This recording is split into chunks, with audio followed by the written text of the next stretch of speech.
ना हो, किसी के पास नोट्स ना हो तो बता दे। है सबके पास नोट्स?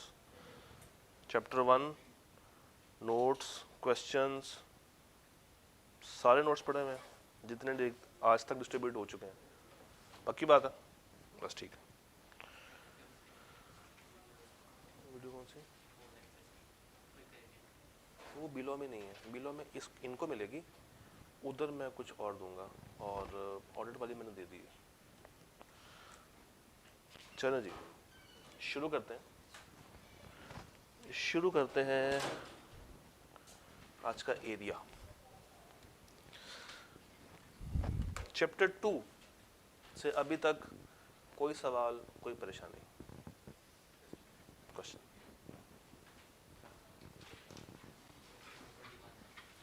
अच्छा, उसमें से 21 साइड पर लिखते हैं 21। और बताइए कोई सवाल कंसेप्चुअल क्वेश्चंस में से अभी तक? 19 ठीक है, और 10, 21, 19, 10। हम लोग डिसेंडिंग ऑर्डर में चल रहे हैं।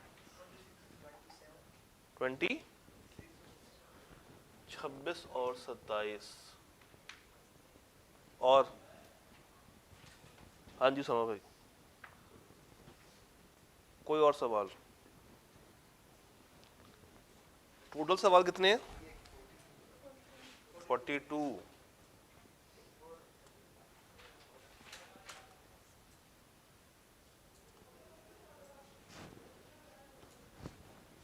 तो आपने मुझे अभी तक बताया है 21, 19, 10, 26, 27।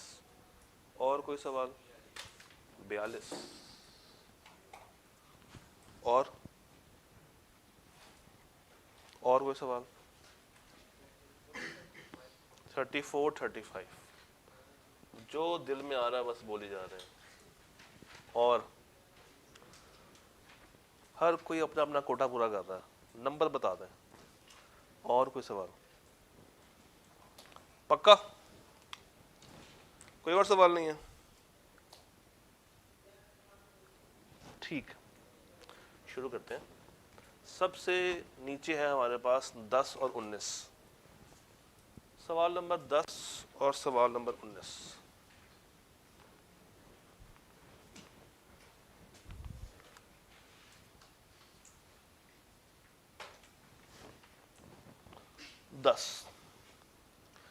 Salman purchased a horse from Irfan and promised to buy another अगर पहले वाला लकी साबित हो गया।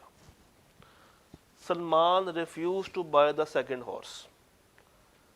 क्या ऊपर वाली ऑफर वैलिड थी, और क्या ये दूसरी पार्टी के खिलाफ एनफोर्स की जा सकती है या नहीं? एक रूल था, एक एसेंशियल था, सर्टन एंड डेफिनेट। तो वो यहाँ पे पूरा होता हमें नजर नहीं आ रहा। तो ये 10th में किनको प्रॉब्लम था? 10वें सवाल में किसको इशू था? रिजॉल्व हो गया? काट दूं? कट गया। 19वें पे चलते हैं। 19वां, Azam at an auction gives the highest bid to buy Babar's good. Auction किसे कहते हैं? बोलियां लगती हैं। He withdraws the bid before the fall of hammer। तो fall of hammer से क्या मुराद है? एक्सेप्टेंस। एक्सेप्टेंस। वो जो fall of hammer है ना, इट मीन्स कि उन्होंने क्या कर लिया? एक्सेप्ट कर लिया। तो क्या वो एक्सेप्टेंस से पहले पहले before the fall of hammer अपनी ऑफर को विड्रॉ कर सकता है? कर सकता है। तो क्या वो ऑफर अभी तक वैलिड रहेगी? नहीं। अगर वो विड्रॉ कर लेगा हैमर के गिरने से पहले पहले, तो उसकी ऑफर स्टैंडिंग नहीं रहेगी। 19वां क्लियर? 21वां देख लेते हैं। Maria Bibi. Maria Bibi applied for shares of a company in June, but the allotment was made in November.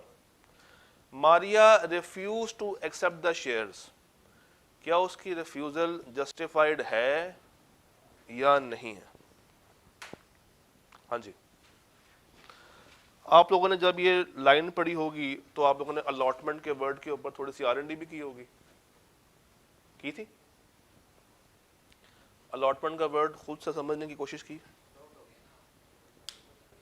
Allot किसे कहते हैं? मारिया ने एक कंपनी के शेयर्स बाय करने थे।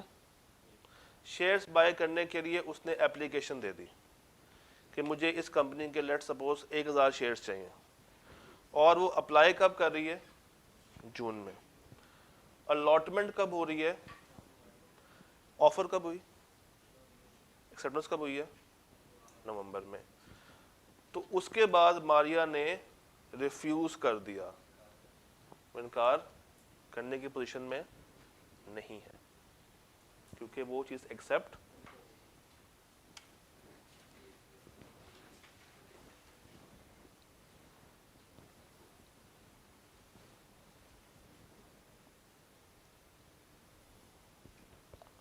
हाँ जी हजरा भाई, क्या लिखा हुआ है? नहीं, जुमला पढ़े जरा पूरा।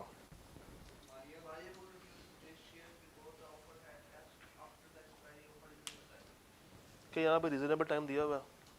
नहीं दिया हुआ, उसको वहां पे चेंज कर लेना।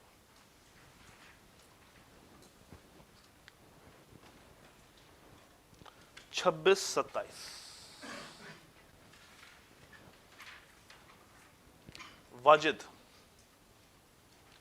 Wajid offered to sell a farm to Hamid for ₹1,000. Hamid offered ₹950. यहां तक क्या हो रही है? Counter offer. एक ने कहा 1000 रुपया, दूसरी पार्टी कह रही है 950. Wajid refused the offer. Subsequently, Hamid offered ₹1,000. क्या अभी तक ये कॉन्ट्रैक्ट हुआ है या नहीं हुआ? इसको बना के देख लेते हैं। एक वाजिद है और एक हामिद है। वाजिद ने हामिद को ऑफर की 1000 रुपए की, ये ऑफरर है और ये ऑफरी है। हामिद ने कहा 1000 महंगा है, 950 में आना है तो आ जाओ। ये हो गई यहाँ पे काउंटर, ये बन गया ऑफरर, ये बन गया ऑफरी। अब एक्सेप्टेंस किसने करनी थी? डब्ल्यू ने या एच ने? डब्ल्यू ने। इसने क्या कर दिया, यानी कि इसने ये ऑफर रिफ्यूज कर दी, ये ऑफर खत्म हो चुकी है। ये भी खत्म हो गई हुई है काउंटर से, और ये खत्म हो गई है एक्सप्रेस रिजेक्शन से। Subsequently, Hamid offered ₹1,000. बाद में क्या हुआ? हामिद ने फिर से 1000 रुपए की ऑफर कराई है। तो अभी भी ये ऑफर ही है, ये कॉन्ट्रैक्ट में डेवलप नहीं हुई। पहली ऑफर खत्म हुई काउंटर के साथ, दूसरी खत्म हुई एक्सप्रेस रिजेक्शन के साथ। उसके बाद शर्मिंदा होकर उसने कहा नहीं यार 1000 रुपया कर लेते हैं।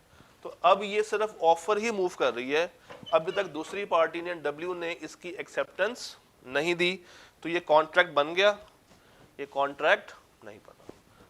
ये था 26-27 देखते हैं। Adeel offers to buy bike from Babar for ₹50,000, जिसका जवाब पॉजिटिव आया। Is there a contract in this case? क्या कॉन्ट्रैक्ट हो गया? हो गया ना। ये देखें, अदील और ऑफर, एक ऑफरर है एक ऑफरी है, प्रॉमिस बन गया, दोनों को कंसिडरेशन मिल रही है। और हमने क्या कहा था? लीगैलिटी को हम लोग अज्यूम करके चलेंगे। तो वैलिड कॉन्ट्रैक्ट ये डेवलप हो चुका है। 26 भी गया, 27 भी गया, 34, 35 और 42 अज्यूम करके चलते हैं कि वो एग्जिस्ट करती है। 34, 35, 42। 34, Azam makes an offer to Babar and ask him to accept the offer by post only. ये ऑफर कौन सी है? ये ऑफर कौन सी? सादी है? नहीं, कंडीशनल ऑफर है। ये कौन सी है? कंडीशनल ऑफर है। कहा है? By post only. Babar send him his acceptance by fax under acknowledgement. Azam did not insist on the letter to be send. हमने क्या कहा था कि अगर आप कोई स्पेशल टर्म, कोई स्पेशल कंडीशन ऐड कर रहे हो और दूसरी पार्टी उसको फॉलो, तो आप उसको इंसिस्ट कर सकते हो। और अगर उसने इंसिस्ट नहीं किया, वो खामोश है, रीजनेबल टाइम के अंदर अंदर, तो क्या कहेंगे? एक्सेप्टेंस उसकी मान ली गई। आजम ने इंसिस्ट किया, Babar did not send any letter, तो क्या ये कॉन्ट्रैक्ट हो गया? हो चुका।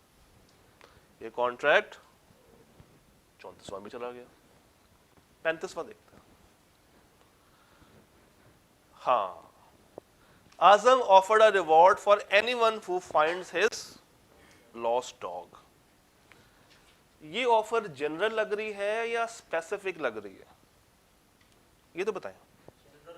जनरल ऑफर है, सबके लिए। स्पेसिफिक टू मिस्टर बाबर नहीं है। उसने कहा रिवॉर्ड दूंगा जो कोई मेरा कुत्ता ढूंढ के लाएगा। बाबर को इस ऑफर का पता नहीं था, इग्नोर था। उसको वो कुत्ता मिल गया और उसने कुत्ता रिटर्न कर दिया। एक्सेप्टेंस में एक रूल देखा था, अवेयर। जो बंदा एक्सेप्ट कर रहा है उसको अवेयर होना चाहिए। तो क्या बाबर इस केस में अवेयर था? जब एक बंदा अवेयर ही नहीं है तो क्या उसको वो इनाम मिलेगा? इनाम का ऑफर था ना, जो कोई ढूंढ के लाएगा मैं उसको इतने पैसे दूंगा। उसको ये ऑफर का इल्म ही नहीं था।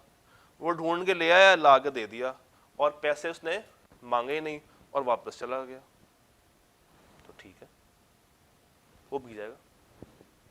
हाँ, अगर वो अल्लाह लोग हो तो फिर वो शायद उसको बुला के वापस से उसको वो इनाम दे दे। ब्रैकेट में लिख लें, ये पॉइंट फिर से आएगा चैप्टर 8 के अंदर। ये पॉइंट फिर से हम लोग करेंगे चैप्टर 8 के अंदर।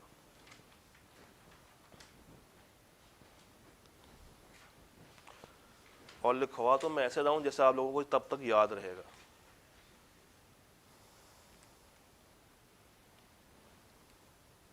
याद रहेगा? मिस दो मोबाइल। अच्छा, ये सवाल कौन सा था? 35। आइए आपके आखिरी सवाल पे चलते हैं। बहुत कोशिश की आपने मुझे डिस्ट्रैक्ट करने की, मगर नहीं कर पाए। आखिरी सवाल निकाला, यानी कि लुट बचा दिए। इसके अलावा सारे क्लियर हैं सबको? Talal offered by letter on 1 October to sell goods to Bilal, जो कहाँ रहता है? मुल्तान। आइए बना लेते हैं। एक है हमारे पास तलाल और एक है हमारे पास बिलाल।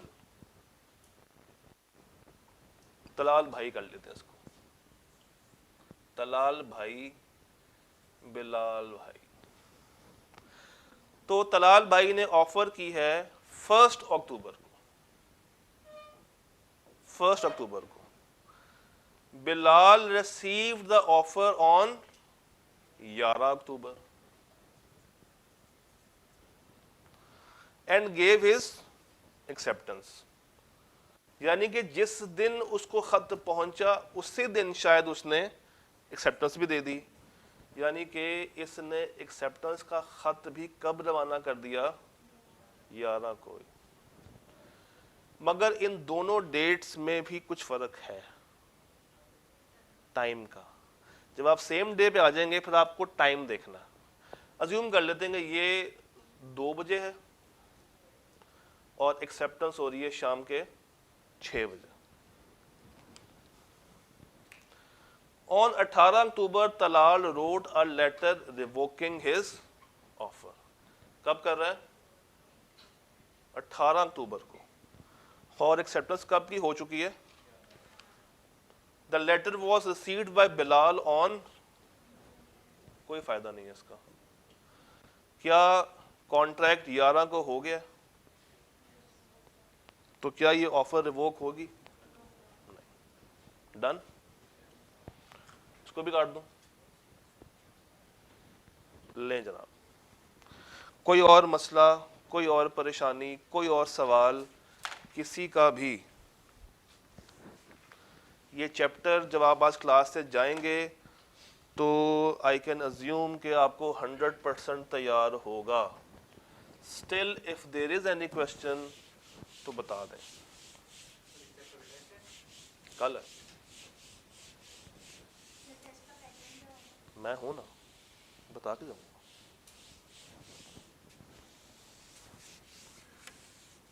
जी चैप्टर 2 टेस्ट वाली बातें करेंगे 3:10 पर। चैप्टर 2 से कोई मसला, कोई परेशानी, कोई सवाल, कोई सवाल? बानो 1, बानो 2, बानो 3, बानो 4, कोई सवाल? शीदा 1, शीदा 2, शीदा 3, शीदा 4, शीदा 5, शीदा 6, शीदा 7, शीदा 8 एंड कंपनी, कोई सवाल? कोई सवाल? चैप्टर 2 का एक मैप बना लें जल्दी से, जो कि आप लोगों ने बनाना था। हाँ याद है, मैं कहा था एक माइंड मैप बनाएंगे, बनाया? भूल जाते हैं, आइए बना लेते हैं। चैप्टर 2, चैप्टर 2 ने 3 बातें की हैं। एक है ऑफर, एक है क्या एक्सेप्टेंस, और इसको 2 कर लेते हैं, रेवोकेशन ऑफ ऑफर और रेवोकेशन ऑफ एक्सेप्टेंस। ऑफर के अंदर हम लोगों ने पढ़ा ऑफर के क्या होते हैं, एसेंशियल्स, और ऑफर कब कब आपकी लैप्स हो जाती है। इसी तरह एक्सेप्टेंस के अंदर हम लोगों ने एक्सेप्टेंस के एसेंशियल्स को स्टडी किया था। तो ये तो एक मोटा मोटा मैप बन गया, इसको डिटेल में लेके चलते हैं। इस चैप्टर के शुरू में आपने कुछ इक्वेशंस देखी थी, वो क्या थी? लिखवाएंगे जरा।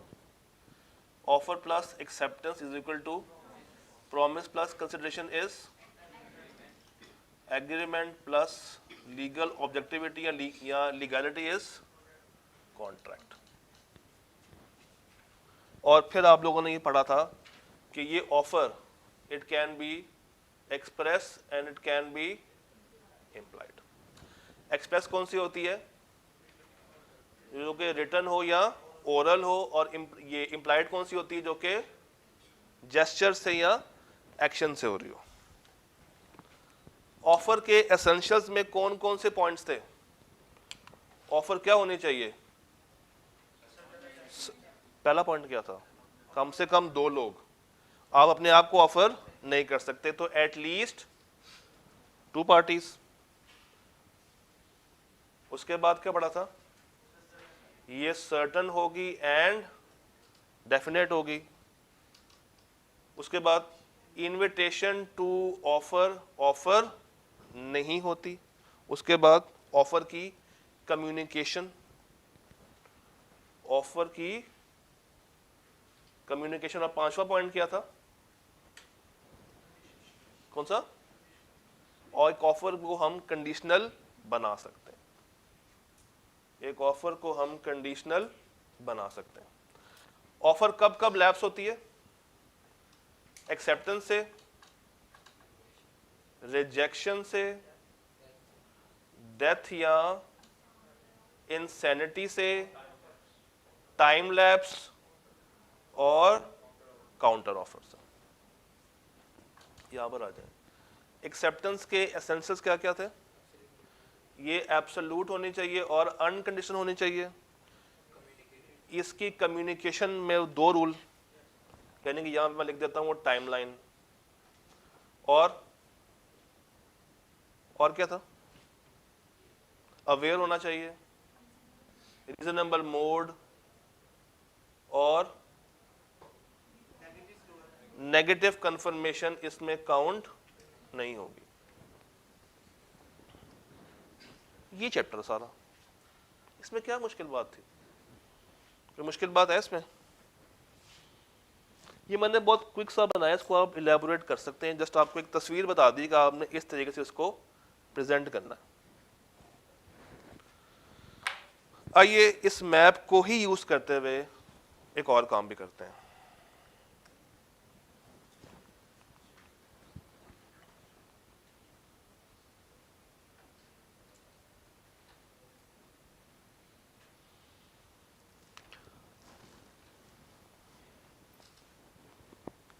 अब ये मैप हमारे सामने है, आइए देखते हैं आईकैप ने कौन से कॉन्सेप्ट्स को ज्यादा टेस्ट किया इस पूरे मैप में से, कौन से कॉन्सेप्ट को कम टेस्ट किया, किस तरह टेस्ट किया, और ये भी देखते हैं कि कौन सा एरिया अभी तक उसने टेस्ट नहीं किया। पहले इसको बना लें, जल्दी से बना लें। मैंने तो खैर रफ बनाया, आप इसको नीट कर सकते हैं, मगर अभी फटाफट से बस बना लें ताकि आप इवन घर जाके भी इसको नीट कर सकें।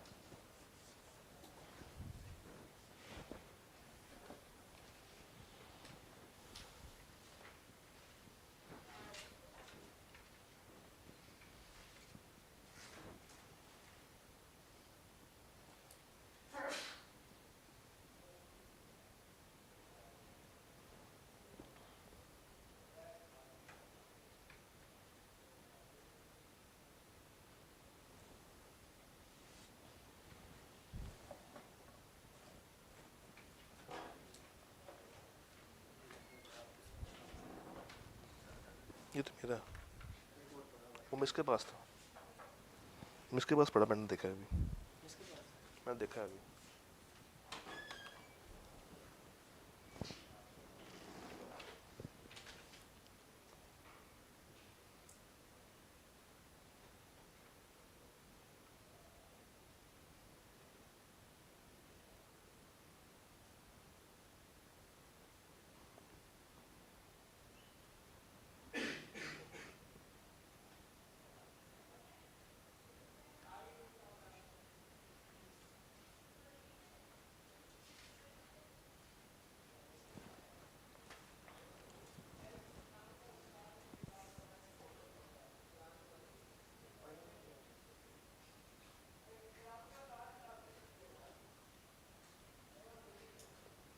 क्या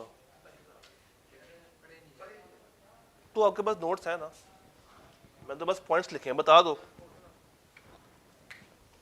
क्या लफ्ज समझ नहीं आ रहा, मैंने जस्ट जल्दी में लिखा है ताकि आपके पास तो वो एक पूरा परफॉर्मा बना हुआ है। Two parties, certain definite, ITO नहीं होता, कम्युनिकेशन वाला पॉइंट, और कंडीशनल ऑफर्स हो सकती हैं।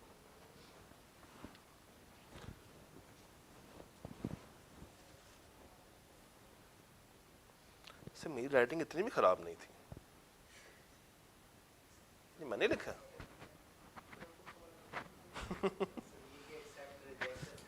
लैप्स कब होता है, एक्सेप्टेंस से, रिजेक्शन से, डेथ या इंसैनिटी से, हाँ वही इंसैनिटी है, डेथ या इंसैनिटी से, टाइम लैप्स और काउंटर ऑफर्स। क्या वो ये होगी ना कंडीशनल वाली बात, अच्छा हाँ ठीक है, conditional, non fulfilment of condition, good, appreciated.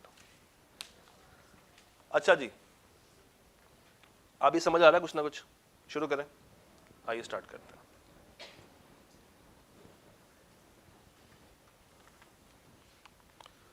हमारे पास है 13 सवाल। आईकैप के अंदर 3 तरह के सवाल आते हैं, पर ये जरा सुन लें मेरी बात गौर से। आईकैप में आपको 3 तरह के सवाल देखने को मिलते हैं।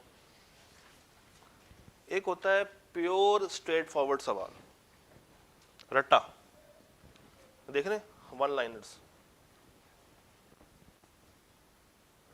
ये है प्योर स्ट्रेट फॉरवर्ड, जिस पे आपको सिर्फ किताब की अंग्रेजी उठा के लिखनी है और अपने पास से कुछ भी ऐड करने की जरूरत नहीं। फिर एक होते हैं सेमी लॉजिकल सवाल। कौन से सवाल? Semi logical. सेमी लॉजिकल की निशानी ये है कि ऊपर वो आपको एक छोटा सा सिनेरियो क्रिएट करके देगा, मगर रिक्वायरमेंट में वो आपसे क्राइमिंग टेस्ट कर रहा होगा। ऊपर एक सिनेरियो बना होगा, मगर नीचे जो रिक्वायरमेंट होगी वो स्ट्रेट फॉरवर्ड वाली होगी। इसकी निशानी ये होती है कि अगर हम ऊपर वाले सिनेरियो को भूल जाएं या काट भी देना, तो वो रिक्वायरमेंट अपने अंदर एक सवाल है। और एक सवाल होता है बिल्कुल टेक्निकल सवाल, जिस तरह कल हम लोगों ने देखा। अब आइए स्टार्ट करते हैं। ऑटम 11 क्वेश्चन नंबर 7 है, वो कहता है डिफाइन कर दो एक्सेप्टेंस को और ये बता दो कि कब एक्सेप्टेंस वैलिड मानी जाएगी अंडर द कॉन्ट्रैक्ट एक्ट 1872। ये एक सवाल है या दो सवाल है? 7 नंबरों के लिए वो एक सवाल में दो सवाल पूछ रहा। पहला सवाल क्या है? डिफाइन। अगला सवाल क्या है?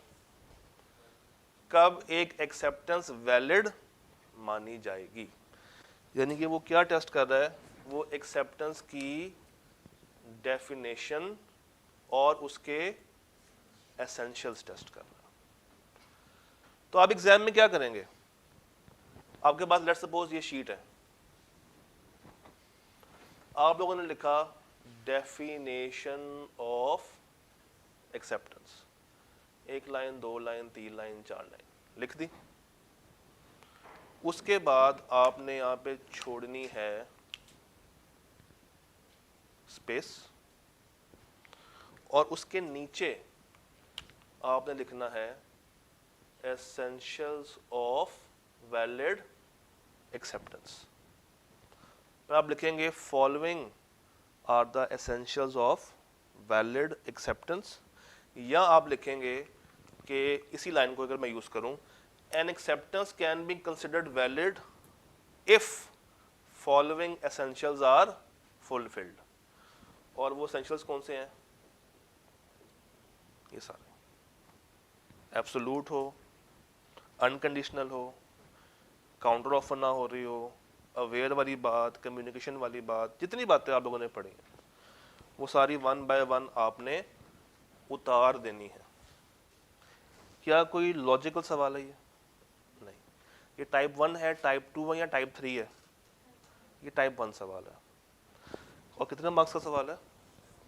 मुश्किल है। अगर अच्छे से याद किया हो, डेफिनेशन को वर्ड बाय वर्ड क्राइम किया हो और इसके पॉइंट्स आते हों, तो 7 में से 5, 5.5, 6, 6.5 नंबर लेना मुश्किल है। तो टाइप 1 सवाल जब भी आएगा ना, ये आपको पेपर पास करवाने में काफ़ी ज़्यादा हेल्पफुल होगा, जब भी वो टाइप 1 सवाल पूछ रहा है। और एग्ज़ाम में ऑन एवरेज 40 नंबर के करीब टाइप 1 के सवाल पाए जाते हैं, 40%। अब अगला सवाल है स्प्रिंग 12 का, एक पार्ट ए और एक पार्ट बी। पार्ट ए पहले देख लेते हैं। How and on what grounds a proposal stands revoked. एक प्रपोजल कब कब रिवोक हो सकती है या कब कब रिवोक की जा सकती है? कब कब? Lapse of offer.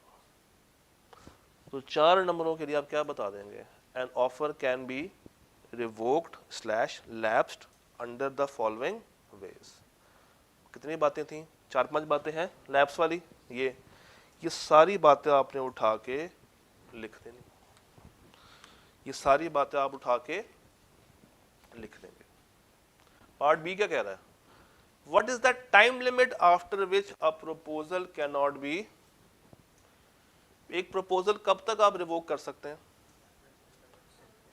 तो अगर आप लोगों को याद हो तो हमने कल ये पढ़ा था प्रपोजल में be revoked at any time before acceptance, या उसकी कम्युनिकेशन हो जाए as against the proposal but not. इस लाइन के कितने मार्क्स दे रहा है? 3 नंबर देगा। तो ये 7 नंबर मुश्किल है, आसान सी बात। अच्छा, अब ये एक पार्ट और ये एक पार्ट है।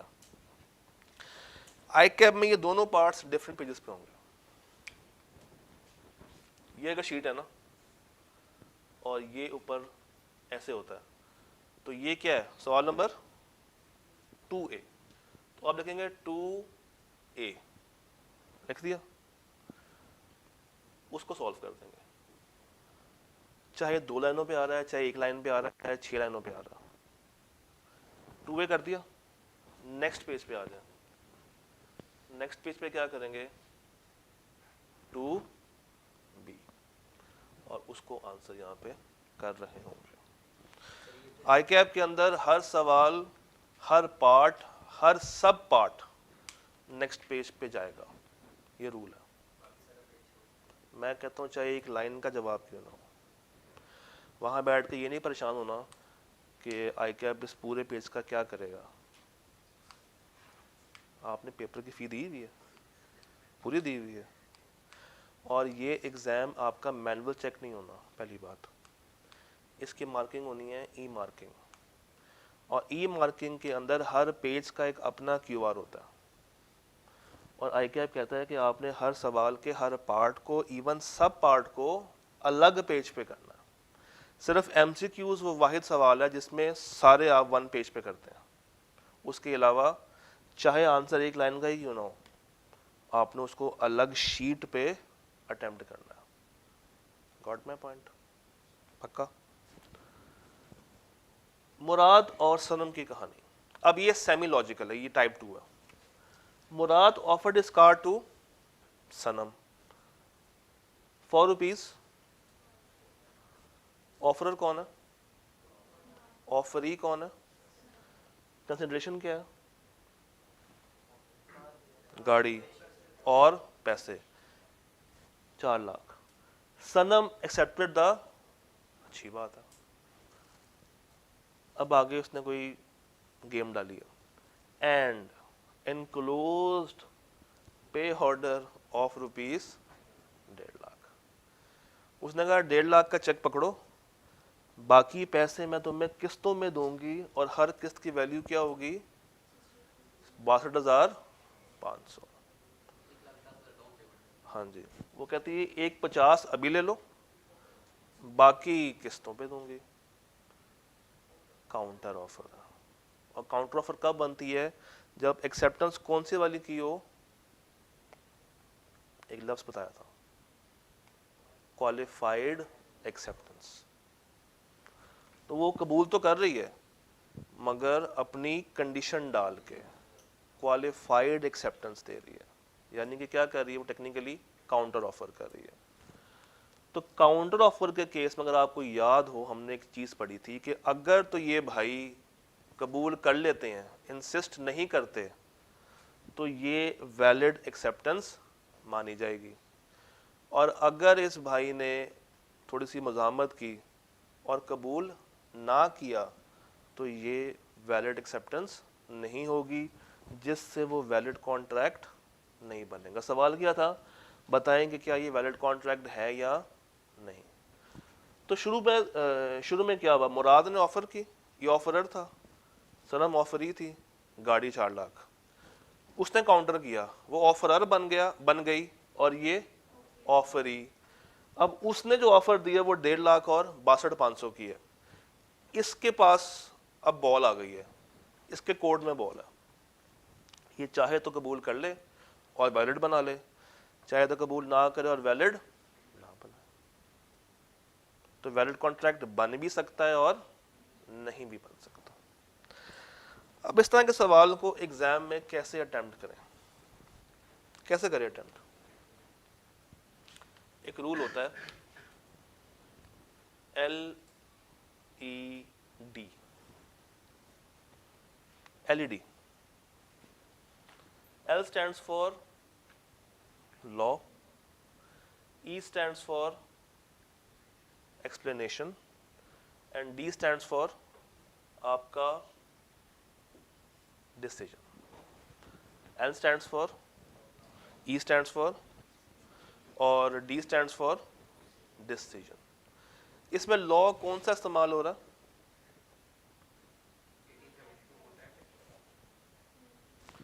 उसमें से बताइए लॉ लग कौन सा रहा है, कौन सी प्रोविजन हिट हो रही है? क्या ऑफर में से कोई प्रोविजन पूछ रहा है, ऑफर की लैब्स में से कोई बात पूछ रहा है, एक्सेप्टेंस के एसेंशियल्स में से कोई बात पूछ रहा है? टॉपिक टेस्ट कौन सा किया जा रहा है? Counter offer. तो आप लॉ में पहले काउंटर ऑफर वाली सारी बात बता देंगे कि as per contract act rule क्या है या लॉ क्या है, बता दिया। उसके बाद आपने एक्सप्लेनेशन की हेडिंग डालनी है और इसी सिनेरियो को आसान करके आसान अंग्रेजी में लिख देना है और बताना है कि चल क्या रहा है। आसान करके लिख देना है और ये बताना है कि चल क्या रहा है। और फिर एंड पे क्या है, अब आपने ये बताना है कि एज पर यू ये वैलिड कॉन्ट्रैक्ट बना है या नहीं बना। तो इसमें आप दोनों बातें करेंगे, अगर वो मान जाता है तो बन जाएगा, और अगर वो नहीं माना तो नहीं बनेगा। टेक्निकली 3 नंबरों के लिए उसने आपसे पूरा काउंटर ऑफर रिवाइज करवाया अलॉन्ग विद वो इंसिस्ट वाला पॉइंट। ये बात समझ आई है? पक्की बात है? ये सवाल के देखा देखा नहीं लग रहा? ये सवाल यही है, एसेंशियल्स एक ही सवाल है। बदर, बदर का सवाल आया था स्प्रिंग 16 में। Badar who is the owner of Mashhoor associates sent one of his employ Aftab in search of his, वहां पे क्या घुमा था अभी? कुत्ता। यहां पे क्या घुमा है? घोड़ा। और कब से घुमा है? ये ऑफर जनरल हुई है या स्पेसिफिक हुई है? नहीं, अभी तो ऑफर हुई नहीं है, अब तो उसने सिर्फ अपने एम्प्लॉय को भेजा है, अब ऑफर हो रही है। बदर advertised a reward of ₹20,000 in a for anyone who finds the horse, general offer है। आफ्ताब वाज, और एक्सेप्टेंस में शर्त क्या थी? अवेयर। उसको नहीं पता था कि अखबार में क्या चल रहा है, उसको घोड़ा मिल गया, वो घोड़ा लेके आ गया, मगर उसने रिवॉर्ड क्लेम नहीं किया। तो क्या वो रिवॉर्ड क्लेम कर सकता है? नहीं कर सकता। ये बिल्कुल उसी एग्जाम्पल का एक पास्ट पेपर आपके सामने है। तो वो एग्जाम्पल्स आपको पूरा कॉन्सेप्ट रिवाइज करवा देती हैं। ये कर लेंगे? पहले क्या बताएंगे? लॉ। कौन सा लॉ बताएंगे? अवेयरनेस वाला। फिर अपनी, और एंड के ऊपर अपना, ये एक ही पेज पे होगा, क्योंकि देखो ना इसकी रिक्वायरमेंट तो एक ही है ना, तो ये सिंगल पेज पे जाएगा। ये हमने कर लिया हुआ, टेंशन लेस। ये सवाल पढ़िएगा और बताइएगा सवाल कहीं देखा देखा?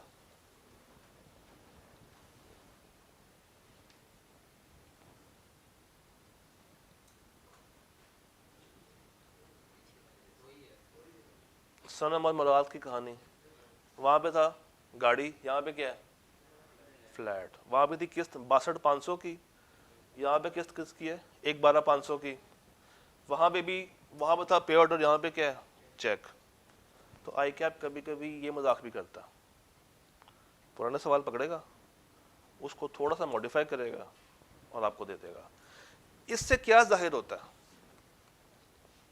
कि पास्ट पेपर की प्रैक्टिस हमें अच्छे से करनी चाहिए। नीचे वाला सवाल अटेम्प्ट कीजिए, आपके पास 5 मिनट है, थिंक ऑन इट।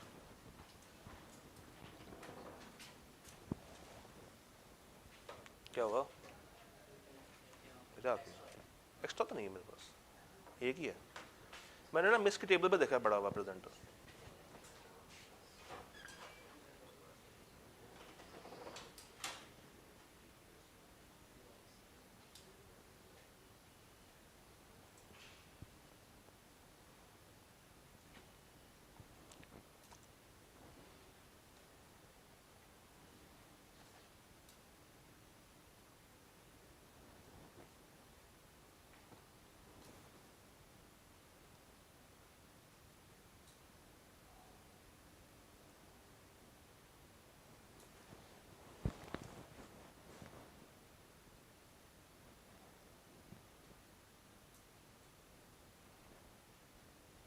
पहले पढ़ तो लो, उनको तो पढ़ना था बाकियों को।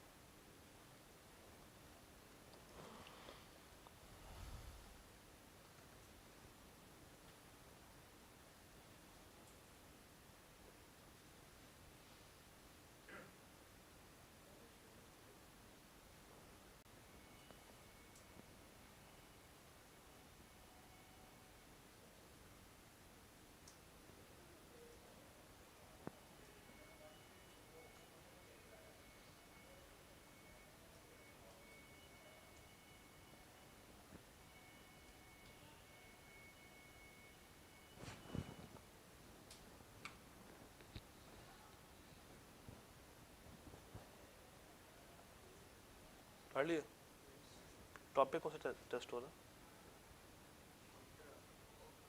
काउंटर ऑफर टेस्ट हो रहा है। टॉपिक बताएं। इनविटेशन वाला टेस्ट हो रहा है, देख लेते हैं। वो कहता है Ahmed being interested in purchasing Adil's DHA property send him this letter on 1 March. Letter में क्या लिखा है? I have heard that you are selling your DHA property. I am very much interested in purchasing it. Will you please consider selling the same to me? What is the highest price you have been offered so far? क्या हम इसको offer कह सकते हैं? Invitation है, information ली जा रही है और दी जा रही है। पूछ रहा है कि भाई अभी तक तुम्हें क्या इसका रेट शेट लगा? ये पहला खत है। इसका जवाब other replied the highest quote for the property is 35 million. क्या मैं इसको ऑफर कहूंगा? हाँ या ना? नो। ये उसी इंफॉर्मेशन के अगेंस्ट दूसरी इंफॉर्मेशन दी जा रही है, तो उसके सवाल का जवाब दिया उसने बेसिकली। अहमद का फिर से रिप्लाई आ गया, I agree to buy your DHA property for rupees. ये ऑफर है, ये अब पहली ऑफर हुई है। उससे ऊपर ऊपर क्या था और वो ऑफर नहीं होती। अच्छा ये ऑफर हुई है ना, अभी एक्सेप्ट हो गई है। अब देखते हैं सब्सिक्वेंटली फॉरन ही क्या हुआ, ये बाद में क्या हुआ। आदर received an offer from Hamid coating rupees 38 million for the. उसको एक और जगह से एक और ऑफर हो गई 38 मिलियन की, तो उसने वो प्रॉपर्टी उसको बेच दी। क्या कोई लायबिलिटी एग्जिस्ट करती है? क्यों? क्योंकि कभी ये कॉन्ट्रैक्ट बना ही नहीं था, उसके अगेंस्ट कभी एक्सेप्टेंस हुई ही नहीं थी, तो कोई लायबिलिटी भी एग्जिस्ट। तो टॉपिक टेस्ट कौन सा हो रहा है? तो यहाँ पे लॉ में क्या लिखेंगे, यहाँ पे क्या लिखेंगे, इसी को आसान करके, और एंड पे क्या आ जाएगा आपका, ये डिसीजन देना बहुत ज़रूरी है, क्योंकि डिसीजन वो चीज़ है जो कि आपसे रिक्वायर की जा रही है। उसने लॉ नहीं पूछा, उसने ये भी नहीं कहा कि आप इस सवाल को आसान करके एक्सप्लेन कर दें। उसने क्या पूछा आपसे?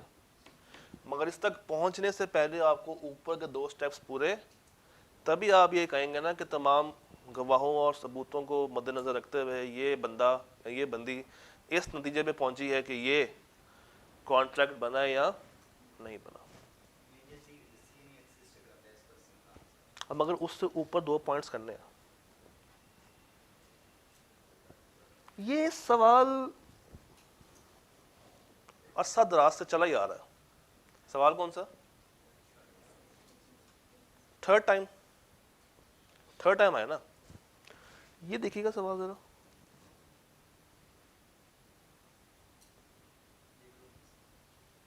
इससे पहले कुत्ता था, फिर घोड़ा हुआ, अब बेटा हो गया। तो कुत्ते से कहानी शुरू हुई थी, हैं? अच्छा नीचे वाला सवाल भी ना कि देखा है, जरा देखिएगा। अब आजकल बहुत अच्छे मवाद लेकर आ रहा है।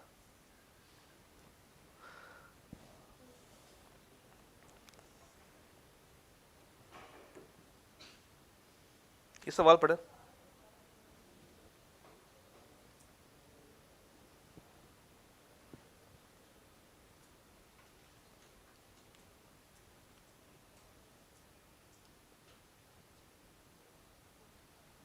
सवाल पढ़ लिया, पक्की बात है?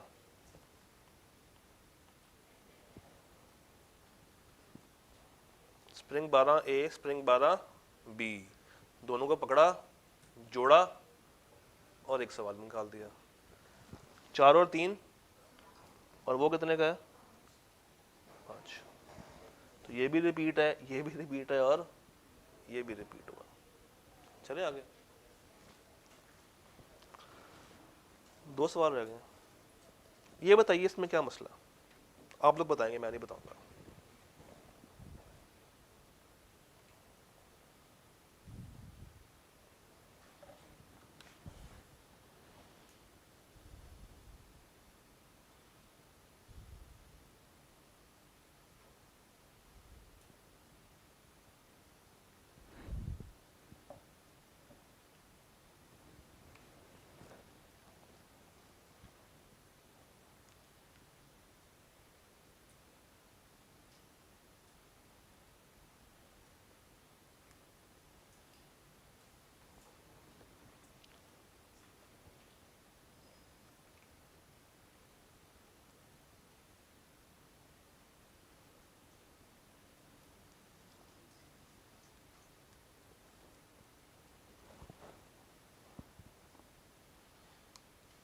क्या मसला है सवाल का? होगी काउंटर ऑफर, होगी नहीं होगी? होगी। लाइबिलिटी होगी शाम, लाइबिलिटी होगी, क्यों?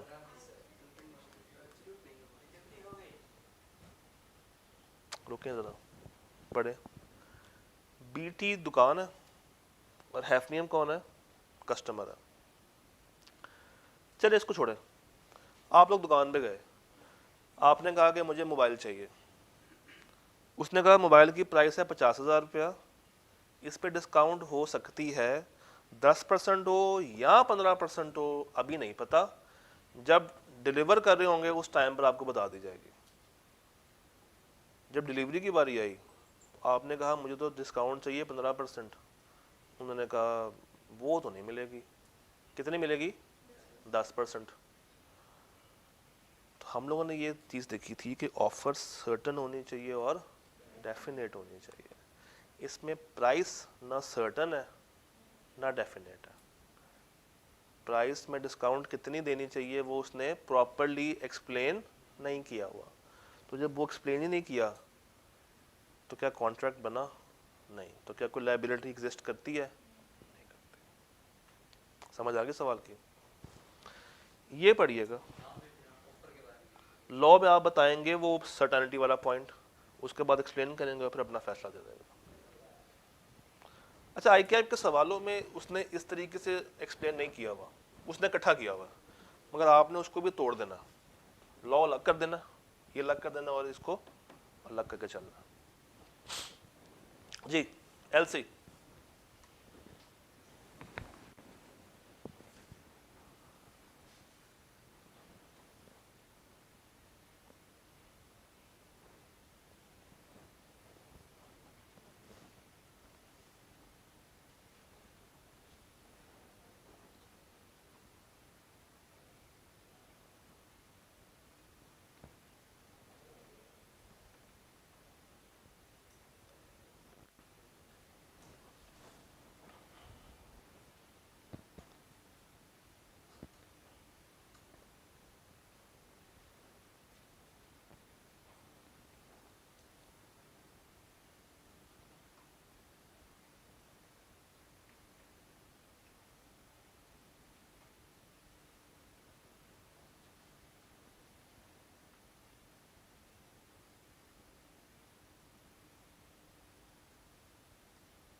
सवाल गंदम जवाब चना। ऊपर कोई ऐसी बात नहीं कर रहा जो कि उसकी रिक्वायरमेंट से मैच करती है। अगर मैं ये गायब कर दूं ना और सिर्फ आपसे पूछूंगा बताए identify the possible situations in which the offer would be, तो ऊपर क्या कह रहा है कोई तो उसका नहीं बनता। तो पूछ क्या रहा है? अभी तक क्या टेस्ट नहीं किया? अगर आप लोग एक्टिव बैठे हुए तो जरा बताइए। ऑफर के एसेंशियल्स अभी तक उसने ऑटम 23 तक तो टेस्ट नहीं किए, तो ये अभी हाईली इंपॉर्टेंट टेस्टेबल एरिया उसके पास मौजूद है। फिर लैब्स कई दफ़ा टेस्ट कर चुका है, डेफिनेशन भी टेस्ट कर लिया, इसके एसेंशियल्स भी 4-5 दफ़ा टेस्ट कर लिए हैं, 3-4 दफ़ा टेस्ट कर लिए हैं। ये वाला पॉइंट भी टेस्ट हो गया, ये भी टेस्ट हो गया। फिर जो 3 कॉन्सेप्ट्स और थे, इनविटेशन टेस्ट हो चुका है, काउंटर ऑफर टेस्ट हो चुका है, और सर्टेनिटी वाला पॉइंट, अवेयरनेस वाला पॉइंट भी उसने टेस्ट कर लिया। तो chapter 2 is done and dusted. मजा आया 2 के साथ, पता ही नहीं चला और खत्म भी हो गया। ट्यूसडे को एक पेज पढ़ा, वेडनेसडे को एक पेज पढ़ा, और थर्सडे को एक पेज पढ़ा। और वो पेज A4 साइज का पेज नहीं है, उसको जोड़ो भी तब वो 1.5 पेज मिला के एक पेज A4 का बनता है, तो कुछ भी नहीं है। इस चैप्टर से 2 नंबर से लेके 6 नंबर तक का सवाल आप एक्सपेक्ट कर सकते हैं। 2 से लेके 6 नंबर तक का सवाल आ सकता है। क्लियर? टेस्ट की बात कर लेते हैं। क्लास टाइमिंग में ही टेस्ट होगा, यानी कि 2:15 से 3:15। टेस्ट मिनिमम जो हम रखेंगे वो रखेंगे 30 नंबरों का। इसका मतलब है कि 30 से बढ़ भी सकता है, मगर हमेशा मिनिमम मार्क्स कितने होंगे? 30। उस टेस्ट के अंदर लेवल 1 के सवाल भी होंगे, 2 भी होगा और 3 भी होगा, और उसमें MCQs भी टेस्ट होंगे। तो एक कंप्लीट पैकेज आपको मिलेगा। फिजिकली 2:15 से 3:15, और जो ऑनलाइन वाले हैं उनके पास फुल डे का मार्जिन होता है। तो आपने ये सोच के कि मैं भी ऑनलाइन में एनरोल्ड हुआ हूँ और मैं फिजिकली नहीं जाता, ये गलती नहीं करनी, क्योंकि ऑनलाइन वाले अगर चाहें तो वो फिजिकल आके दे सकते हैं। हाँ जी, एक सवाल था यहाँ पे।